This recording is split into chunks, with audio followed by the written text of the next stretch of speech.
Designing of data collection tools and also the principles of data collection was already explained. After collecting, what will you do with the data? So the process of collecting, keeping and using the data securely, efficiently and cost effectively is known as data management. Okay, so I'll explain regarding data management in this class. So actually the data management includes defining the variables, creating study database and data dictionary, entering the data and correcting the errors, create data set for analysis and backup and archive the data set. All these comes under data management. Usually this is asked as an MCQ. That is, a data management includes A, B, C, D or all the above. Okay. And actually there are 4 key elements for any data management, and the key elements are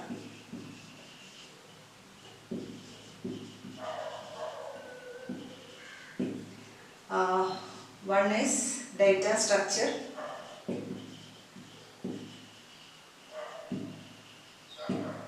second is data, third key element is individual and aggregated data set.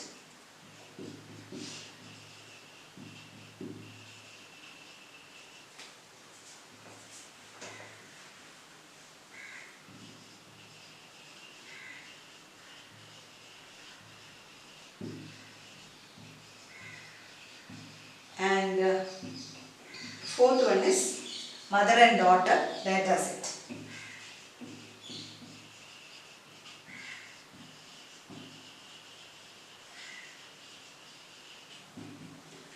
So I'll explain each one in detail. Example of a database. Okay.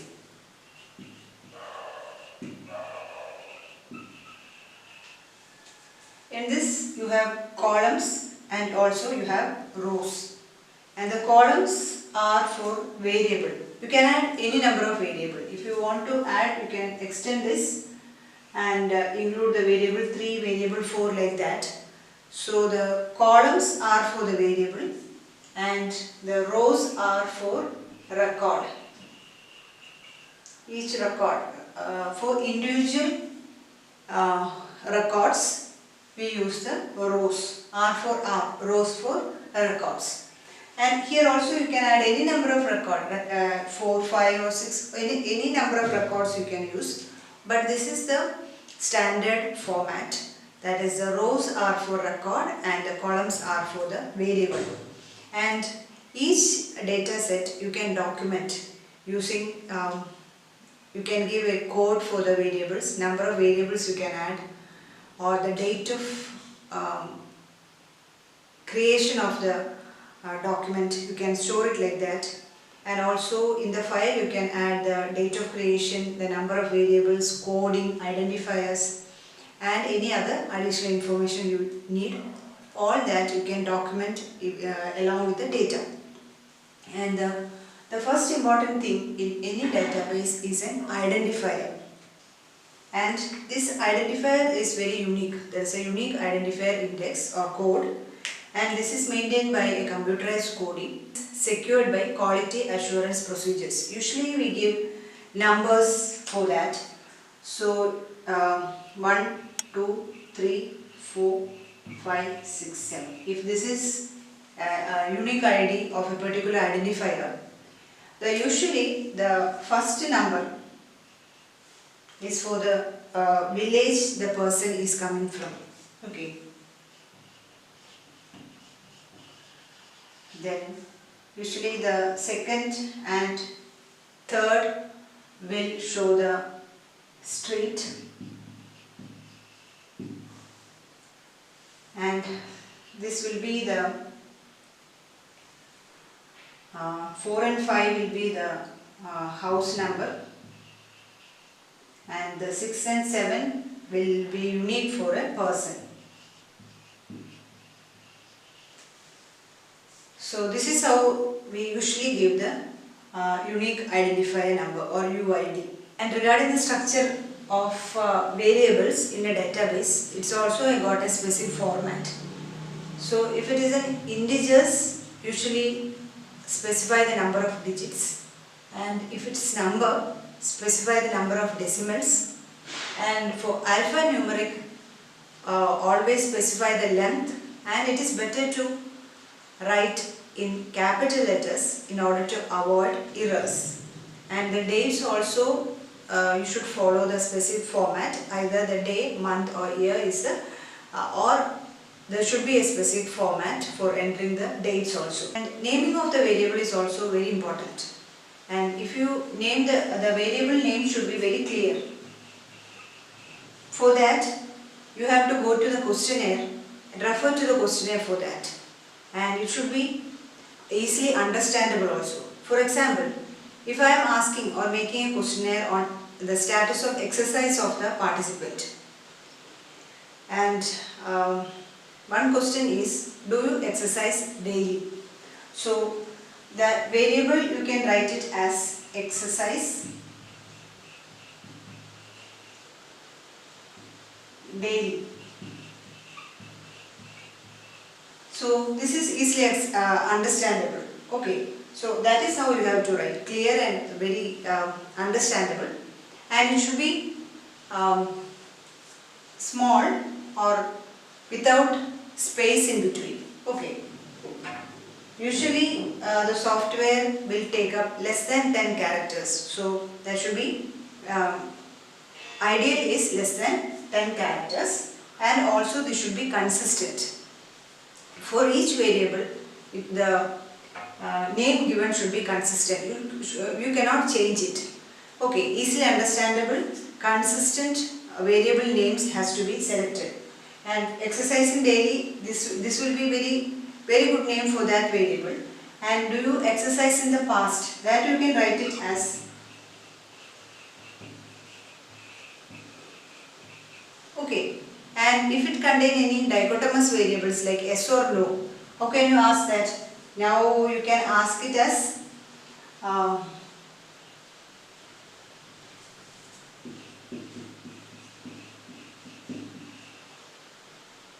exercise,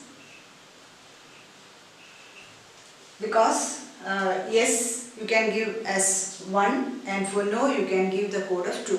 So dichotomous variables can be written as like this also.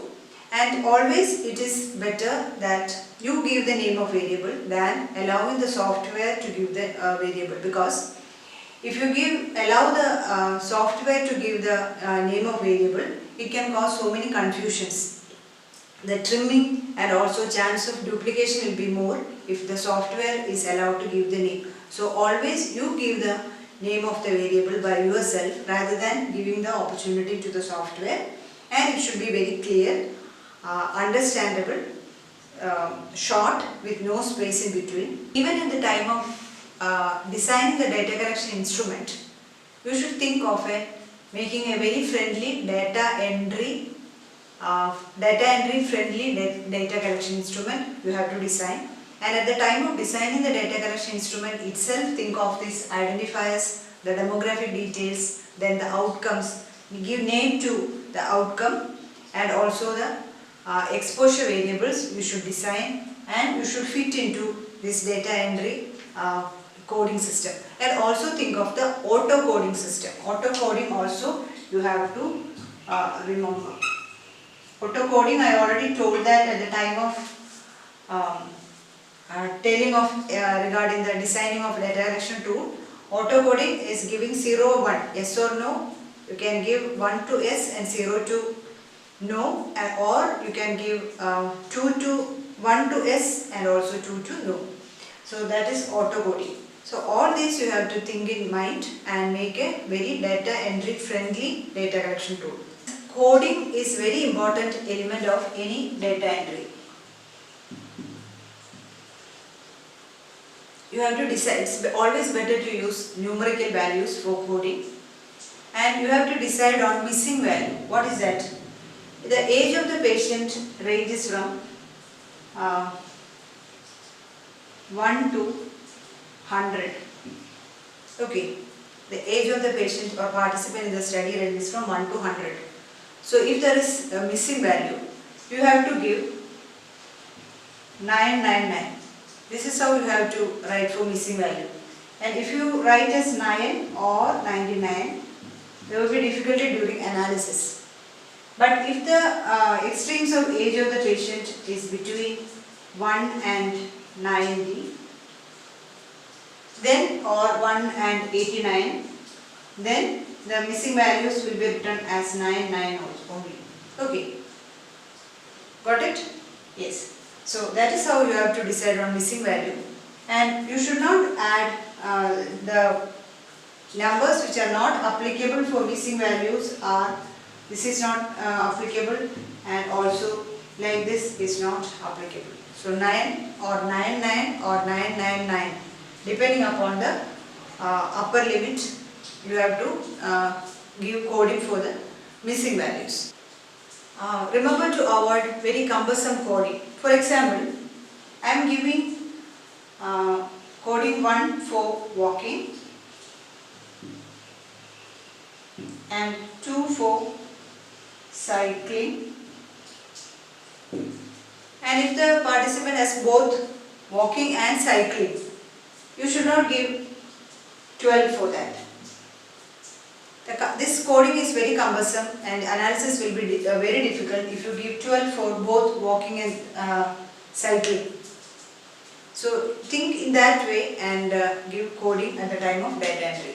As I already told, give the baseline, for baseline value, give the gradients of 1 or 0 or 1 or 2 for baseline value for yes or no. Okay, so that will be easy for the analysis. So at the time of coding, give always better to give the numerical value and think on missing value, and 998 including is not appropriate, and avoid cumbersome coding also, and give this 1 or 0 or 1 or 2 for baseline gradients. Making a data dictionary.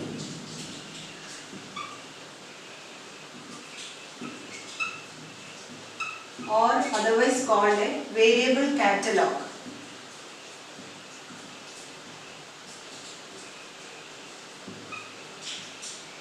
Variable catalog. What is that? That is, you are making a catalog for each of the variable, and it will be useful if you are sharing the data with others, and also at the time of analysis, if you share the data with the statistician, he can very well go through each of them and the analysis will be very easy. And also you yourself, you are coming back to the data at a later stage, so many years or months after doing your data collection and data entry. If you are again going back through that, it will be easy for you to remember. So it is called a data dictionary or a variable catalog. What will you do for that? So this is actually the format of a data dictionary. For each record, record 1, record 2, like that you can write the variable name. So the one variable name was exercise daily. So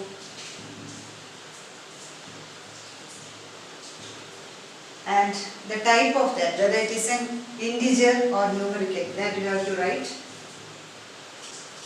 And this is a format in which the data was collected. It was given, the question was, do you exercise daily? So the format in which the data was collected was as yes or no. And the values assigned to each one was 1 for yes and 0 for no. It was like that. Like this you can make for second one, do you exercise in the past? So the variable name will be exercise in the past. Like this you can make a variable catalog or a data dictionary for future reference, and also if you share it with someone or especially with the statistician to get an idea of each variable and also the type, format and values assigned to each one. Check the specifications before data entry. This is very important. Yeah, this is important to maintain the internal validity of the study. And use minimum and maximum value. What is that? I am studying about the children included are in the study are up to 5 years of age. So the maximum value is 5, and if it is set in the software, any value more than 5 will not be entered. Okay, so that is the importance of setting the minimum and maximum value. And the legal codes I have already explained. The skip pattern, what is that? My question is, do you exercise daily? If the answer is no, then you can go to question number 6 or 7, because the other questions like how frequent you exercise, what is duration, all these can be skip. Okay, so that is skip pattern. And automated coding, I already told for 1 for yes and 0 for no. If I give 0 and 1, then it will be coded in the questionnaire as yes or no. And copying the data from preceding records, like this comes in lab example, lab records. And also the calculation. Usually we write the height and weight from the questionnaire, and BMI will be calculated by the software itself. So all these specifications should be checked before starting the data entry. And this data entry, at the time of data entry, you can also do clearing of the data. If there are incomplete data or if there is any missed data, you can clear that while doing the data. Tick the data entry sheet after completion of the data entry, so that you can avoid duplication of the data. And also validate the data after each entry or at a specific interval, go for validation also. And next one is an individual and aggregated data. And in the data entry format, database example, I showed you that each row or the horizontal line shows one record. So in record we are writing the identifier and other variables. So that is an individual data. And if more than one individual data are entered or of the similar type are entered, it becomes an aggregated database. I will show you an example. This is an example of this individual data and aggregated file. So this is individual data.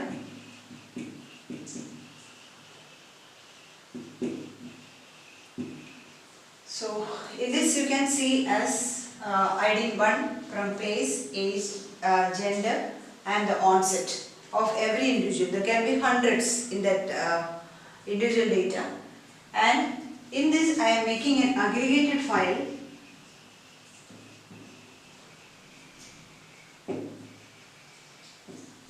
So look for the place. According to place, I am aggregating this, the individual data or the normalized data. Normalized data, one row is one individual on one record, and this normalized data can be further aggregated like this. So here the place, I am aggregating this depending upon the place. So the place A is counted for how many times, and the count came as 5, and B again there was 3 in the whole individual data, and C it came around 37. So like that I can calculate or aggregate the normalized database into an aggregated file, so that the storing will be easy. And depending upon the ID, if I click on the place A, the details of all those in the individual data from place A will be shown in another subset. So this is example of individual and aggregated data, and another one is a mother and daughter data. And this mother and daughter database are actually, they are normalized databases, but they are linked to each other in such a way that there is a relation like that of a mother and the child. Otherwise called the parent database and the child database. I will tell you with an example. I am reading an article and I am using a database for the news article, and that includes ID of this article, headline, the body, the published date of article, and also author name. And instead of writing the author name as Shashi or Radha. I am using another database for authors in which each author contain an ID, name and email status. So from this database, which is a mother database, I can write if the ID of this particular one is 101. I can write 101 here, and 101 author name contain there is a particular name and also the other details of the author. So this is the mother database and this becomes the daughter database. The advantage is that if I want to update the name of the author, then I can change it here only on the mother database. Like that, if you are collecting particular information at various levels, like the village level, then the street level, household level and the illness, the details of the illness, you can link this. The village level can be linked to household level and the household level can be again linked to individual level. The individual level can be again linked to the illness details. Like that, various linkings can be done at various levels and it is called the mother and daughter database. Okay. So that is all about the data management, and remember to code the data numerically. Numerical coding is needed, and also always keep the quality assurance standards and store the data at a particular place where it is needed actually, and also do the merging or linking of the database where and when as it is required. Okay, so that is all about data management. Thank you.